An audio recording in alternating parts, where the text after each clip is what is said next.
اللہم صلی علی محمد وعلی آل محمد کما صلیت علی ابراہیم وعلی آل ابراہیم انک حمید مجید۔ اللہم بارک علی محمد وعلی آل محمد کما بارکت علی ابراہیم وعلی آل ابراہیم انک حمید مجید۔ رب اشرح لی صدری ویسر لی امری واحلل عقدۃ من لسانی یفقہوا قولی۔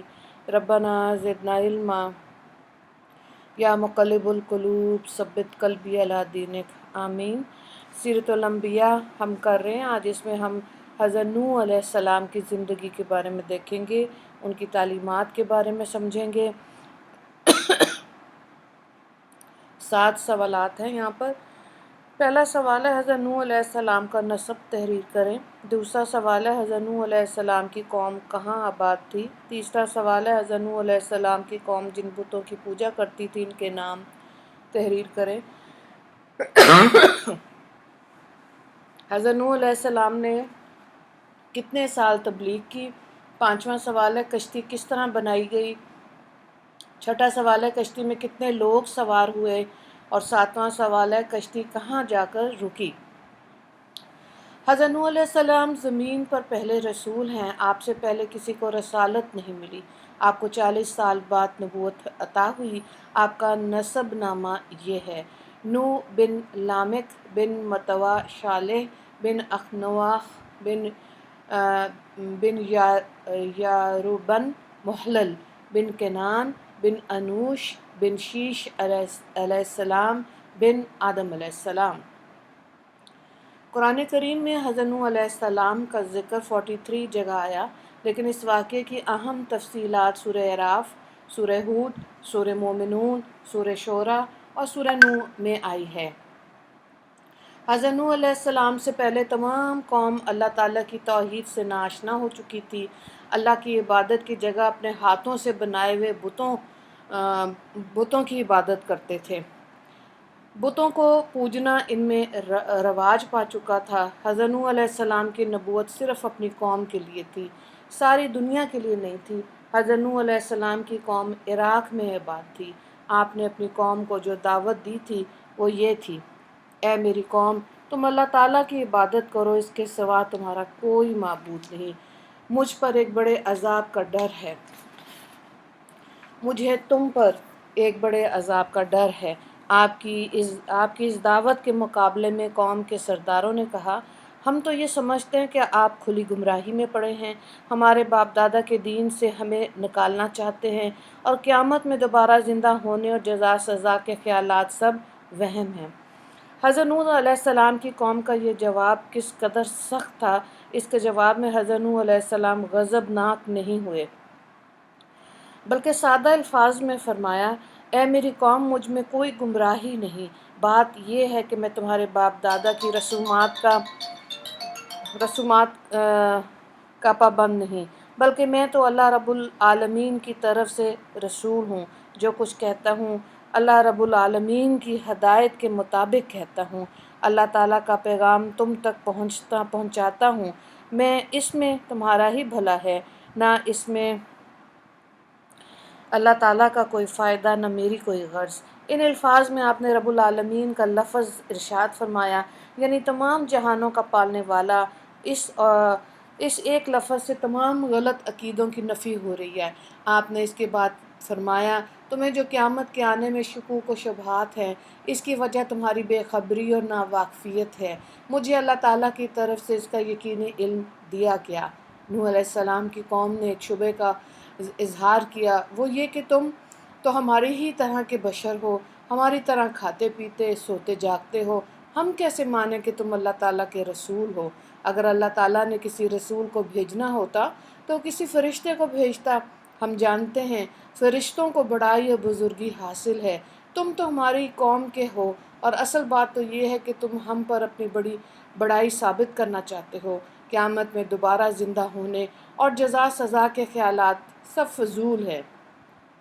اس بات کا جواب حضرت نوح علیہ السلام نے یہ دیا: کیا تمہیں اس بات پر تعجب ہے کہ تمہارے پاس تمہارے رب کا پیغام ایک ایسا شخص کے ذریعے آیا جو تمہاری جنس کا ہے، تاکہ وہ تمہیں ڈرائے اور تم ڈر جاؤ؟ تاکہ تم پر رحم کیا جائے، یعنی اس کے ڈرانے سے تم خبردار ہو جاؤ اور اس کے نتیجے میں تم پر رحمت نازل ہو۔ کوئی تعجب کی بات نہیں کہ بشر کو رسول بنا کر بھیجا گیا۔ اول تو اللہ تعالیٰ مختار کل ہیں، جسے چاہیں اپنی نبوت اور رسالت عطا فرما دیں، اس میں کسی کو بھی کیا مجال۔ اس کے علاوہ اصل بات پر غور کرو تو بات واضح ہو جائے گی۔ انسانوں کی طرح نبوت اور رسالت کا مقصد بشر ہی کے ذریعے پورا ہو سکتا ہے، فرشتوں سے یہ کام نہیں لیا جا سکتا، کیونکہ اصل مقصد تو یہ ہے کہ اللہ تعالیٰ کی عبادت پر لوگوں کو لگا دیا جائے، لوگوں کو اس کے احکامات کی خلاف ورزی کرنے سے روک دیا جائے۔ ایسا جب ہی ہو سکتا ہے کہ ان کے جن سے ان کا کوئی عملی نمونہ دکھایا جائے۔ اگر فرشتے یہ دعوت لے کر آتے تو اپنی مثال کے لوگوں کے ان کے سامنے رکھتے، اس وقت لوگ ان سے کہتے کہ تم تو بشری تقاضوں سے پاک ہو، نہ تمہیں بھوک لگتی ہے، نہ پیاس، نہ نیند آتی ہے، نہ تم تھکتے ہو، تمہاری طرح بھلا ہم کس طرح بن جائیں۔ لیکن ان میں جب انہی کی جنس کا کوئی بشر سب کچھ عملی طور پر کر کے دکھائے تو یہ اعتراض ختم ہو جاتا ہے، وہ کوئی عذر بیان نہیں کر سکتے۔ اس لیے اس بات کی طرف اشارہ کرتے ہوئے فرمایا، جس کے ڈرانے سے متاثر ہو کر لوگ ڈر جائیں، وہ وہی ہو سکتا ہے جو ان کا ہم جنس ہو اور انہی کی طرح انسانی خصوصیات کا مالک ہو۔ یہ باتیں کئی امتوں کے لیے کفار نے پیش کیں کہ کوئی بشر نبی یا رسول کیسے ہو سکتا ہے۔ قرآن کریم نے ان سب کو یہی جواب دیا۔ افسوس، قرآن کریم کی اس قدر وضاحتوں کے باوجود آج بھی کچھ لوگ حضرت صلی اللہ علیہ وآلہ وسلم کی بشریت کا انکار کرتے ہیں۔ آپ صلی اللہ علیہ وآلہ وسلم کو نور مانتے ہیں اور قرآن کریم کو جھٹلاتے ہیں۔ اس قدر واضح جواب کے باوجود حضرت نوح علیہ السلام کی قوم ٹس سے مس نہ ہوئی، ان کی نصیحت نے ان پر کوئی اثر نہ کیا۔ تب اللہ تعالیٰ نے فرمایا، نوح علیہ السلام کی قوم نے ان کی نصیحت اور خیر خواہی کی کوئی پرواہ نہ کی اور برابر آپ کو جھٹلاتے رہے۔ بس چند لوگ ہی آپ پر ایمان لائے۔ آپ کی قوم نے آپ پر ایک اعتراض یہ کیا، ہم دیکھتے ہیں کہ آپ پر ایمان لانے والے دیکھنے میں حقیر اور ذلیل لوگ ہیں، کوئی بڑا آدمی اور شریف آدمی آپ پر ایمان نہیں لایا۔ ان کے یہ کہنے کا مطلب تھا کہ اگر تمہاری بات سچ ہوتی تو قوم کے بڑے لوگ اسے قبول کرتے۔ اس چھوٹے اور ذلیل لوگوں کا قبول کرنا اس بات کی علامت ہے کہ آپ دعویٰ نبوت کے ایک قابل نہیں۔ دوسرا پہلو یہ ہے کہ اگر ہم آپ پر ایمان لے آتے تو ہم بھی ان چھوٹے لوگوں کے برابر ہو جائیں گے، نمازوں کی صفوں میں، دوسری مجلسوں میں ان کے ساتھ بیٹھنا پڑے گا، یہ ہم سے نہیں ہو سکے گا۔ اور ایسا سمجھنا ان کی جہالت تھی۔ حقیقت میں چھوٹے اور ذلیل تو وہ لوگ تھے جو اپنے پیدا کرنے والوں کو نہیں پہچان رہے تھے اور اس کے احکامات سے انکار کر رہے تھے۔ ان کے اعتراضات کے جوابات میں حضرت نوح علیہ السلام نے ان سے فرمایا، میں تم سے یہ نہیں کہتا کہ اللہ کے خزانے میرے ہاتھ میں ہیں۔ یہ کہنے کی وجہ یہ تھی کہ ان لوگوں کا یہ خیال بھی تھا کہ جب یہ اللہ کی طرف سے رسول ہو کر آئے ہیں تو ان کے پاس اللہ تعالیٰ کے خزانے بھی ہوں گے جن سے یہ لوگوں کو مالا مال کریں گے۔ لیکن آپ نے انہیں صاف صاف بتا دیا کہ ایسی کوئی بات نہیں، ان کے پاس اللہ تعالیٰ کے خزانے نہیں ہیں، نہ وہ اس لیے آئے کہ لوگوں کو مال و دولت میں الجھائیں، خزانوں سے انہیں کیا کام۔ وہ یہ بھی خیال کرتے تھے کہ اللہ کے نبیوں اور رسولوں کو تو حکومتی اختیارات دیے جاتے ہیں، اللہ کے خزانے ان کے ہاتھوں میں ہوتے ہیں، وہ جسے چاہے جتنا چاہے دے دیتے ہیں۔ ان کے اس خیال کا جو جواب حضرت نوح علیہ السلام نے دیا، اس سے ثابت ہو گیا کہ اللہ تعالیٰ نے اپنے خزانوں کا اختیار کسی نبی کو نہیں دیا، اولیاء کا تو ذکر کیا۔ اللہ تعالیٰ ان کی ضروریات اور خواہشات اپنی قدرت سے پوری فرماتے ہیں۔ اب جاہلوں کا بھی یہ خیال تھا کہ جو شخص اللہ کا نبی یا رسول ہو کر آئے اسے غیب کا علم بھی ہونا چاہیے۔ آپ نے اس سوال کے جواب میں فرمایا، میں غیب نہیں جانتا۔ آپ نے ان سے یہ بھی فرمایا، میں تم سے یہ نہیں کہتا کہ میں فرشتہ ہوں، اور لوگوں کا خیال تھا کہ رسول کوئی فرشتہ ہونا چاہیے۔ آپ نے یہ فرما کر ان کے اس خیال کی بھی نفی کر دی۔ پھر ایک بات آپ نے ان سے یہ فرمائی، تم جن لوگوں کو حقیر اور ذلیل خیال کر رہے ہو ان کے بارے میں تمہاری طرح یہ نہیں کہتا کہ اللہ انہیں کوئی بھلائی عطا نہیں کرے گا۔ خیر اور بھلائی کا تعلق مال و دولت سے نہیں، بلکہ اس کا تعلق انسان کے دل سے ہے، اور دلوں کا حال اللہ تعالیٰ ہی جانتے ہیں۔ اللہ ہی جانتے ہیں کہ کس کا دل اصلاح کے قابل ہے اور کس کا دل اصلاح کے قابل نہیں ہے۔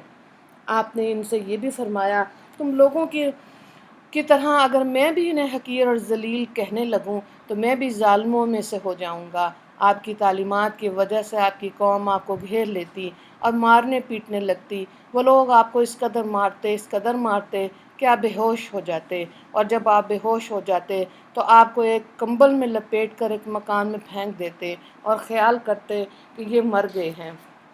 آپ کو ہوش آتا تو آپ کھڑے ہوتے، دوسرے دن پھر انہیں تبلیغ کرنے لگتے، ان کے لیے یہ ان الفاظ میں دعا کرتے: اے اللہ میری قوم کو معاف کر دے کیونکہ یہ نہیں جانتے۔ مسلسل تبلیغ کرنے کے بعد جب ایک نسل ایمان نہ لاتی تو آپ امید کرتے کہ ان کی اولاد میں سے کوئی ایمان لے آئے گا۔ وہ نسل بھی گزر جاتی تو آپ ان سے اگلی قوم سے امید باندھ لیتے اور اپنا کام جاری رکھتے۔ ان نسلوں کی عمریں اتنی نہیں تھیں جتنی حضرت نوح علیہ السلام کو معجزے کے طور پر عطا ہوئی تھی۔ اس طرح ان کی نسل در نسل گزرتی چلی گئی۔ ہر آنے والی نسل پچھلی نسل کی نسبت زیادہ شریر اور بدتر ثابت ہوتی گئی۔ مجبور ہو کر حضرت نوح علیہ السلام نے اللہ تعالیٰ کے حضور یوں دعا فرمائی: اے میرے پروردگار، میں نے دن رات تیری طرف بلایا، ہر طریقہ اختیار کیا، یہ راہ راست پہ آ جائیں۔ کبھی انہیں عذاب سے ڈرایا، کبھی ان کے سامنے جنت کی نعمتیں بیان کیں تاکہ یہ ایمان لے آئیں، نیک عمل کرنے والے بن جائیں، دنیا اور دین کی بھلائیاں انہیں حاصل ہو جائیں۔ کبھی میں نے آپ کی قدرت کی نشانیاں پیش کر کے انہیں سمجھایا، مگر انہوں نے ایک نہ سنی۔ دوسری طرف اے پروردگار، آپ نے مجھے یہ بتا دیا کہ ان لوگوں میں جتنے لوگوں کو ایمان لانا تھا وہ لا چکے، اب ان میں سے کوئی ایمان نہیں لے کر آئے گا۔ تفاسیر میں لکھا ہے کہ یہ لوگ بتوں کی پوجتے تھے، خاص طور پر ان کے 5 بڑے بت تھے، ان کے نام ود، سوا، یاغوث، یعوق اور نصر تھے۔ یہ پانچوں دراصل اللہ کے نیک بندے تھے، حضرت آدم علیہ السلام اور نوح علیہ السلام کے درمیانی زمانے میں گزرے تھے، نیکی کا حکم دیتے تھے۔ ان کی وفات کے کافی عرصے بعد بھی لوگ ان کے نقش قدم پر چلتے رہے اور اللہ تعالیٰ کے احکامات بجا لاتے رہے۔ پھر کچھ عرصے بعد شیطان نے انہیں ورگلایا، یہ بات ان کے ذہن میں ڈالی کہ تم ان بزرگوں کی تعلیمات پر عمل کرتے ہو، اگر ان کی تصاویر بنا کر سامنے رکھو تو تمہاری عبادت بڑی مکمل ہو جائے گی اور اس طرح عبادت میں خوب اثر ہوگا۔ یہ لوگ شیطان کے اس جال میں آ گئے، انہوں نے پہلے ان کی تصاویر بنائیں، پھر تصاویر کی جگہ مجسموں نے لے لی اور 5 بڑے بت بن گئے۔ ان کی باقاعدہ عبادت ہونے لگی اور بتوں کو عبادت گاہ میں رکھ دیا گیا۔ یوں بت پرستی کا آغاز اس قوم سے ہوا۔ دنیا میں سب سے پہلی قوم حضرت نوح علیہ السلام کی تھی جنہوں نے بت پرستی کی ابتدا کی۔ یہ لوگ فوت ہو گئے تو شیطان نے اگلی نسلوں کو بھی اسی کام پر لگا دیا۔ تمہارے بزرگوں کے معبود اور خدا یہی بت تھے، وہ انہی کی عبادت کیا کرتے تھے، لہٰذا تم بھی انہی کی عبادت کیا کرو۔ اس طرح حضرت نوح علیہ السلام کی قوم میں بت پرستی شروع ہو گئی۔ حضرت نوح علیہ السلام نے جب یہ بات جان لی کہ اب ان میں سے کوئی ایمان نہیں لائے گا تو اللہ تعالیٰ سے ان کے بارے میں عرض کیا: اے پروردگار، ان لوگوں نے مجھے جھٹلایا، ان کے جھٹلانے میں آپ میری مدد کریں۔ اب چونکہ آپ کی قوم ظلم میں حد سے آگے گزر چکی تھی، اس لیے اللہ تعالیٰ نے حضرت نوح علیہ السلام کو یوں خطاب فرمایا: اے نوح، آپ کی قوم میں سے جنہیں ایمان لانا تھا وہ لا چکے، اب کوئی اور شخص ایمان نہیں لائے گا۔ اپنی ہٹ دھرمی کی وجہ سے ان کے دلوں پر مہر لگ چکی، اس لیے اب آپ اس قوم کا غم نہ کھائیں اور ان کے ایمان نہ لانے سے پریشان نہ ہوں۔ اب ہم اس قوم پر پانی کا عذاب بھیجنے والے ہیں، اس لیے آپ ایک کشتی تیار کریں، اس کشتی میں آپ اپنے اہل خانہ کو بٹھائیں اور جتنے لوگ آپ پر ایمان لا چکے انہیں بھی سوار کر لیں، ان کی ضروریات کا سامان بھی ساتھ لے لیں تاکہ طوفان کے وقت سب اس میں سوار ہو کر نجات پا جائیں۔ حضرت نوح علیہ السلام نے اللہ کے حکم سے ایک کشتی بنائی۔ پھر جب طوفان کی علامات شروع ہو گئیں، یعنی زمین سے پانی ابلنے لگا، تو اللہ پاک نے آپ کو حکم دیا: اب آپ اپنے اہل و عیال کو کشتی میں سوار کرا دیں اور ان لوگوں کو بھی جو آپ پر ایمان لائے، اور جو جانور انسانوں کی ضرورت کے ہیں ان کا ایک ایک جوڑا بھی کشتی میں سوار کر لیں۔ حضرت نوح علیہ السلام نے اللہ کے حکم سے ان سب کو کشتی میں بٹھا لیا۔ کشتی میں سوار ہونے والوں کی تعداد بہت ہی کم تھی، گویا 950 سال کی مسلسل تبلیغ کے بعد صرف چند لوگ ہی ایمان لائے۔ وحی کے ذریعے پہلے حضرت نوح علیہ السلام کو بتا دیا گیا تھا کہ جتنے لوگ ایمان لا چکے ان کے علاوہ ان میں کوئی ایمان لانے والا نہیں بچا۔ اللہ تعالیٰ نے آپ سے فرمایا جو لوگ آپ پر ایمان نہیں لاتے ان کی وجہ سے آپ پریشان نہ ہوں، ان کو پانی کے طوفان میں غرق کر دیا جائے گا۔ اور ایسا حضرت نوح علیہ السلام کی اس دعا کی وجہ سے تھا جو آپ نے مانگی تھی۔ اس دعا کے الفاظ یہ تھے: اے میرے پروردگار، آپ ان کافروں میں سے کوئی زمین پر بسنے والا نہ چھوڑیے، کیونکہ اگر یہ ایسے ہی رہے تو ان کی آئندہ نسلیں بھی یوں ہی سرکش اور فاجر ہوں گی۔ اللہ تعالیٰ نے آپ کی دعا قبول فرمائی۔ جب آپ کو کشتی بنانے کا حکم ملا اس وقت آپ کشتی بنانا جانتے ہی نہیں تھے، اس لیے اللہ تعالیٰ نے حکم فرمایا آپ کشتی ہماری نگرانی میں اور ہماری وحی کے مطابق بنائیں۔ احادیث میں ہے کہ جبرائیل امین نے وحی کے ذریعے حضرت نوح علیہ السلام کو کشتی بنانا سکھایا۔ آپ نے چھال کی لکڑی سے کشتی بنائی۔ تاریخ کی کتابوں میں ذکر ملتا ہے کہ اس کشتی کی لمبائی 300 گز، چوڑائی 50 گز اور اونچائی 30 گز تھی۔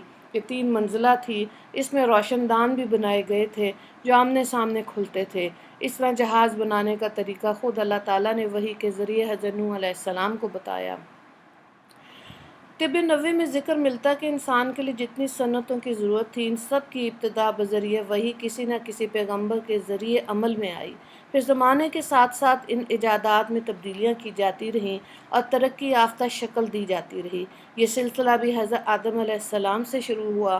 آپ کو زمین کی آباد کاری کے متعلق بتایا گیا۔ پیسے کی ایجاد بھی حضرت آدم علیہ السلام کے ہاتھوں ہوئی۔ اللہ تعالیٰ نے کشتی سازی کی تعلیم دینے کے ساتھ ساتھ یہ بھی فرمایا آپ کی قوم پر پانی کا طوفان آئے گا، آپ اپنی شفقت کی وجہ سے ان کی سفارش نہ کیجیے گا۔ حضرت نوح علیہ السلام اللہ کے حکم سے کشتی بناتے گئے۔ ان کی قوم کے سردار جب انہیں یہ کام کرتے ہوئے دیکھتے تو پوچھتے یہ تم کیا کر رہے ہو؟ آپ جواب میں فرماتے طوفان آنے والا ہے اس لیے کشتی تیار کر رہا ہوں۔ ان کی قوم ان کا مذاق اڑاتی اور کہتی یہاں پینے کے لیے پانی نہیں ملتا، کیا آپ خشکی میں کشتی چلائیں گے؟ اس پر حضرت نوح علیہ السلام نے ان سے فرمایا آج تم لوگ میرا مذاق اڑاتے ہو، ایک دن ایسا آئے گا جب خود تمہارا مذاق اڑے گا۔ پھر جب کشتی تیار ہو گئی تو حضرت نوح علیہ السلام نے ایمان والوں کو اس میں سوار کر لیا تو اللہ تعالیٰ نے فرمایا جب ہمارا حکم آیا تو تنور سے پانی ابلنے لگا۔ بعض تفاسیر کے مطابق یہاں تنور سے مراد زمین کی سطح ہے۔ کہا جاتا ہے کہ پانی ابلنے کا مقام عین الوردہ تھا۔ یہ جگہ ملک شام میں تھی۔ بعض روایات میں ہے کہ پانی ابلنے کا مقام کوفہ تھا۔ حضرت شیبی رحمہ اللہ فرماتے ہیں میں قسم کھا کر کہتا ہوں کہ یہ تنور کوفہ شہر کے کونے میں تھا اور حضرت نوح علیہ السلام نے اپنی کشتی کوفہ کی مسجد کے اندر بنائی تھی۔ اس مسجد کے دروازے پر تنور تھا۔ حضرت ابن عباس رضی اللہ تعالیٰ عنہ فرماتے ہیں اللہ تعالیٰ نے حضرت نوح علیہ السلام سے فرمایا کہ جب آپ یہ دیکھیں کہ آپ کے گھر کے تنور سے پانی ابلنے لگا تو سمجھ لیں طوفان آ گیا۔ اس کو قرطبی اور مظہری نے روایت کیا۔ امام قرطبی فرماتے ہیں جب طوفان ابلنے لگا تو روٹی پکانے کے تنور سے بھی پانی نکلا، سطح زمین سے بھی ابلا، ملک شام میں عین الوردہ کے تنور سے بھی نکلا۔ اللہ تعالیٰ نے فرمایا ہم نے آسمانوں کے دروازے موسلا دھار بارش کے لیے کھول دیے اور زمین سے چشمے ہی چشمے پھوٹ پڑے۔ یہاں یہ بات بھی غور کے قابل ہے کہ اللہ پاک نے کشتی میں صرف ان جانوروں کو سوار کرنے کا حکم دیا جو پانی میں زندہ نہیں رہ سکتے تھے۔ پانی میں زندہ رہ سکنے والے جانوروں کو سوار کرنے کا حکم نہیں دیا گیا۔ مطلب یہ کہ کشتی میں دنیا بھر کے جانور سوار نہیں کیے گئے تھے۔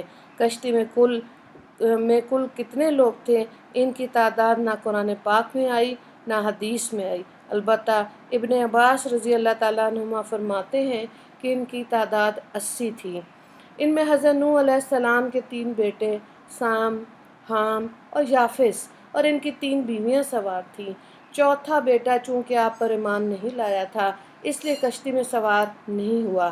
جب کشتی پانی کی سطح پر بلند ہونے لگی تو حضرت نوح علیہ السلام نے اسے پکارا اے میرے پیارے بیٹے ایمان لے آؤ، کشتی میں سوار ہو جاؤ۔ اس پر اس نے کہا میں ابھی کسی پہاڑ کی پناہ لے لوں گا، اس طرح میں غرق ہونے سے بچ جاؤں گا۔ اسی وقت دراصل طوفان کی ابتدا تھی، پانی بھی اتنا اونچا نہیں ہوا تھا۔ اس کے جواب میں حضرت نوح علیہ السلام نے فرمایا آج کے دن اللہ کے قہر سے کوئی بچانے والا نہیں، یعنی نہ پہاڑ بچا سکے گا، نہ کوئی اور چیز، اللہ ہی رحم کرے تو اسے بچا لے۔ اب چونکہ حضرت نوح علیہ السلام باپ تھے، باپ کی طبیعت نے جوش مارا اور بیٹے کو طوفان میں گھرتا دیکھ کر پکار اٹھے، اے پروردگار، آپ نے مجھ سے وعدہ فرمایا کہ میرے خاندان کو طوفان سے بچا لیں گے، بے شک آپ کا وعدہ سچا ہے۔ صورتحال یہ ہے کہ میرا بیٹا جو میرے گھر والوں میں شامل ہے طوفان کی نظر ہو رہا ہے، اور آپ احکم الحاکمین ہیں، ہر چیز آپ کی قدرت میں ہے، آپ اب بھی اسے طوفان سے بچا سکتے ہیں۔ اللہ رب العزت کی طرف سے فوراً حضرت نوح علیہ السلام کو تنبیہ کی گئی، اے نوح، یہ آپ کے اہل و عیال میں نہیں ہے، اس کے اعمال اچھے نہیں ہیں، اس لیے آپ کو چاہیے کہ اس کے بارے میں بغیر حقیقت کے جانے مجھ سے کوئی سوال نہ کریں، ہم آپ کو نصیحت کرتے ہیں کہ نادانوں میں داخل نہ ہو جائیں۔ اللہ تعالیٰ کے ارشاد سے معلوم ہوا کہ نوح علیہ السلام کو اپنے بیٹے کے کفر کے بارے میں معلوم نہیں تھا، اس کے منافق پن کی وجہ سے آپ اسے مسلمان ہی جانتے تھے، اس لیے اسے اپنا اہل قرار دے کر اس کے حق میں دعا کر بیٹھے۔ اگر انہیں حقیقت معلوم ہوتی تو کبھی اس کے حق میں دعا نہ کرتے، اس لیے آپ کو پہلے ہی صاف طور پر یہ حکم دے دیا گیا کہ جب طوفان آ جائے تو کافروں کے بارے میں کوئی سفارش نہ کیجیے گا۔ اب پھر پانی بلند ہوتا چلا گیا، بلند اور بلند ہوتا چلا گیا۔ تاریخ بتاتی ہے کہ اونچے سے اونچے پہاڑ سے بھی 15-20 گز یا پھر 40 گز اونچائی تک پانی ہی پانی تھا۔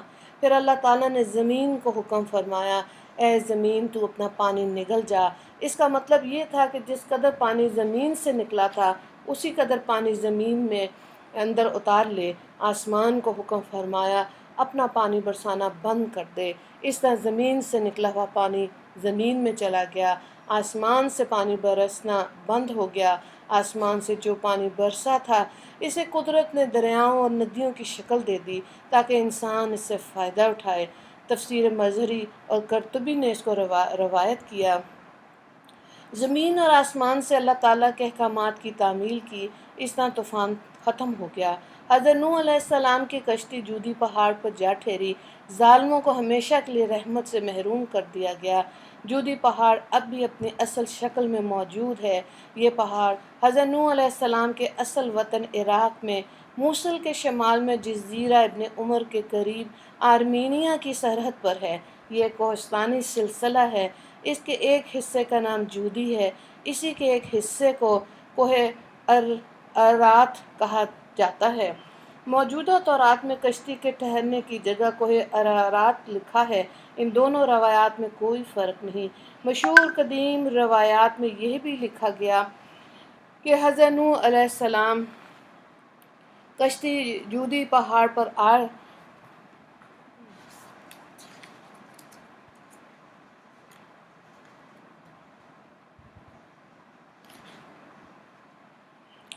مشہور قدیم روایات میں بھی یہ لکھا ہے کہ حضرت نوح علیہ السلام کی کشتی جودی پہاڑ پر آ کر ٹھہری تھی۔